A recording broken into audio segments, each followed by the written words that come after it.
Hello again. Time for chapter 9, Ailing. That's Ailing, and it means when somebody's becoming poorly. Gosh, I hope it's not Henny. Let's find out. Next day, it was plain that Henny was not at all well. Whether or not it was to do with her soaking, she developed a cough and said she felt achy, and Mary Good put her to bed in the flat and called a doctor. "She's got a bit of a temperature," he said afterwards. "I'll give you a prescription for a course of antibiotics for her." In their different ways, all the children felt Henny's absence. Rowley missed her because he was the only one with whom she would play croquet. He could not hit as dangerously hard as the others, and also she let him have 2 shots to her 1. Eleanor and Rosie missed her because she used to read to them. Each was in fact a good reader, but it's very nice just to sit and listen to someone else, especially if they read well, with all the proper different voices, which Henny did. Barney was no longer able to ask her questions about the Second World War. She couldn't, of course, tell him about the fighting, but she had lived in London during the Blitz and knew all about the bombs and the doodlebugs and the V2s. He hadn't liked to ask much about her boyfriend, but she had told him that he had been a guardsman, Matthew Strong by name, and that he had been killed in the landings at Salerno in Italy. Angela, as the eldest, was best able to appreciate Henny's many skills, as a needlewoman, for example. Her first effort at knitting a jersey was at a stage where she needed Henny's advice. All 5 children, each in a particular way, felt the want of their friend. In some funny way, she'd seemed to them to have lived at Ivy Cottage for ages. "Unfortunately," said Mary to her husband, "as well as feeling ill, she's feeling guilty." "Guilty? About what?" "Well, about dropping off to sleep when she was meant to be minding Rowley. But there was no harm done. But there might have been, she keeps saying to me. It might have been Rowley in the water, and I might not have heard him in time. Anyway, I've got the doctor coming in again today. I don't think these antibiotics are working. The temperature is still sky high, and she's beginning to ramble a bit. I listened outside the door just now, and she was saying, 'Matthew, Matthew, it's all right, Henny's coming.' Who could Matthew be? A relative? We don't even know if she has any relatives. What happens if—" "If what?" "If she gets worse, and we need to contact someone in her family." "Well," said George, that old people's home she was in, they'd know if anyone would. Do you have their number?" "Yes." "Let's ring then." So they did, and were told only that Henny had a sister in Birmingham. She had said so in a note that she had left. The Goods then rang friends of theirs who lived in Birmingham and asked them to look through the local telephone directory to see if there was a Hickathrift listed. There wasn't. "Anyway," said Mary, "it could be a married sister." "She'll have to be admitted to hospital," said the doctor when he came. "She has pneumonia. There's not much doubt about it. How old did you say she was?" There's a picture here of George and Mary. Looks like they're talking to the doctor. You can see they look quite worried. "She's 75. Her heart's all right. We'll just have to wait and see." The children stood watching in silence as the ambulance men manoeuvred the stretcher down the steps from the flat and loaded Henny into the ambulance for the trip to the cottage hospital. Her eyes were open, but she recognised none of them, it was plain, and as the stretcher passed them she said again, "Matthew, it's Henny, I'm coming." As they watched the ambulance disappear, the children's father asked, "Has she ever talked to any of you about someone called Matthew?" "Yes, me, Dad," said Barney. "A brother, is he? A cousin, perhaps?"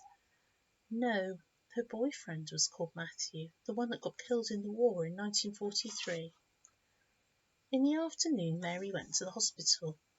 "How is she?" asked George when he arrived home from his surgery. "Oh, George, I don't much like the look of things. She didn't recognise me, and she's got this horrid cough, and her temperature hasn't come down. I looked at her chart. They're trying a different antibiotic now and putting it directly into a vein in her arm. Perhaps it was partly because the women in the beds on either side were large, but Henny just looked so small. The children came in from playing croquet. "How's Henny?" they said. "Is she better?" "Well, no," said Mary. "I wouldn't say better. Not yet, but she's in the best place to get better. It's a very good little hospital. They'll put her right." At the hospital they had asked her for Henny's details. Name, Henrietta Hickathrift. Age, 75. Address, she lives with us, Ivy Cottage, St Edmund Street. Next of kin, none that we know of. She's not related to you, Mrs Good? No, just a friend. I'll give you my phone number in case you need to contact me. I'll come in to see her again tomorrow morning. For some reason the phone seemed to ring a lot in Ivy Cottage that evening, and Mary Good, sitting by it, picked it up each time, hoping against hope that it would not be the hospital calling. "They won't bother to contact me if there's any improvement," she said to herself, "only if she's worse or if she has—" And then she suddenly realised what a dreadful thing Henny's death would be for all of them. Yet she had only been part of their lives for such a short time. But the phone calls were all from family or friends, none of whom had ever set eyes on Henrietta Hickathrift. By next day there was no changing Henny's condition. George, who visited at lunch-time, had a word with the consultant physician, who happened to be a friend with whom he played golf. "What are her prospects, Charles?" he asked. "Well," said the consultant, "it's a very nasty pneumonia, George, and her temperature is still very high. Trouble is, if we can't get it down soon, she may get even more poorly, and that would not be funny. Is she some relative of yours?" "No, she just turned up on our doorstep. She'd run away from home, an old people's home to be exact, and my children brought her to my house. They'd seen this notice that she'd written in the sand with her walking stick, 'I am a stray old woman.' She's turned out to be a very remarkable old woman, and we've all become very fond of her. We've adopted her, I suppose you could say. I just hope to goodness you can pull her through, Charles. The next couple of days will help," said the doctor. That night the long spell of good weather finally broke, and it rained from dawn to dusk. Wrong way round. It rained from dusk to dawn. Next day, in Henny's bedroom, Rowley's rope of seaweed, which had remained damp and rubbery, had now turned dry and crackly, Mary saw as she was dusting that afternoon. She half wanted to throw the dead-looking stuff away, but then she thought, "No, I can't, it's Henny's. She'd notice if it was gone when she comes back. If she comes back." After tea the four older children were doing their homework. The rain had stopped, and Rowley, wearing his wellies, was playing croquet on the lawn against himself. Deprived of Henny as an opponent, he had invented this new method where he played using two different croquet balls, red against blue, taking alternate shots. This way he always won. His game ended, he raised his mallet with a shout of triumph and trudged back up the lawn just as his father arrived home. "Dad," he said, "when's Henny coming out of the hospital?" "Soon, I hope, Rowley," George said. "I'm going there this evening to see how she is." "Can I come with you?" Here he is. See, Rowley's got his croquet mallet in his hand and his wellies on. He's just talking to his daddy. George Good considered. Angela and Barney, he knew, realised that Henny was dangerously ill, that she might possibly die, and even Eleanor and Rosie had some idea, he felt, of how serious things were. Rowley, though, was simply waiting for her to come home, expecting her to come home, and it had never occurred to him that she might not. Should he take him in to see her? Then he might understand how ill she was. Maybe then it wouldn't be such a shock to him if she did die. Henny wouldn't know the boy, of course. She hadn't known anybody for days now. But each of the other children had visited just for a few moments. Only Rowley had not. "All right," he said. "You can come with me." "How is Miss Hickathrift?" he said to the sister at the door of the ward. "I don't want to walk in and find an empty bed," he thought. "A little better, you'll be pleased to hear, Mr. Good," said the sister. Her temperature is down, only a point or so, but that's what we want to see. And she's breathing more easily. She should be clearer in her mind now, too. Oh, that's marvellous, the dentist said. At the moment, said the sister, she's sleeping peacefully, so it's probably best not to wake her. We'll be as quiet as mice, said George. Won't we, Rowley? Rowley nodded. They sat silently beside Henny's bed, and George, looking at her, thought not for the first time that he has seldom seen such an open, friendly, and patently honest face as hers.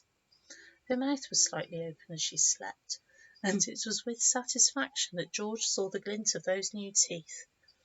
Once she's fit again, I'll do some more work on her, he thought. I don't think I've got the bite quite right. Then it was that Rowley sneezed. Achoo! Henny opened her eyes. Bless you, she said, and then, why, it's Rowley and George. I'm not dreaming, am I? No, said George. You've not been very well, Henny, but you're certainly looking better today. How long have I been in this place? 4 days. Henny shook her head. I've been in such a muddle, she said. All sorts of funny thoughts in my head. She put out a hand towards Rowley, and he took it. Bonjour, he said. Before long, said George, you'll be coming home with us, Henny. Home, said Henny softly. One of the things my mother is always saying, said George, is east, west, home's best. Funny, said Henny. My mother always said that too. She yawned. Oh, I'm tired, she said. You go back to sleep, said George. Mary will be in the morning. We'll say goodbye for now. Goodbye, said Henny. Au revoir, said Rowley. That's the end of the chapter. So it's au revoir from me too. See you next time. Bye-bye.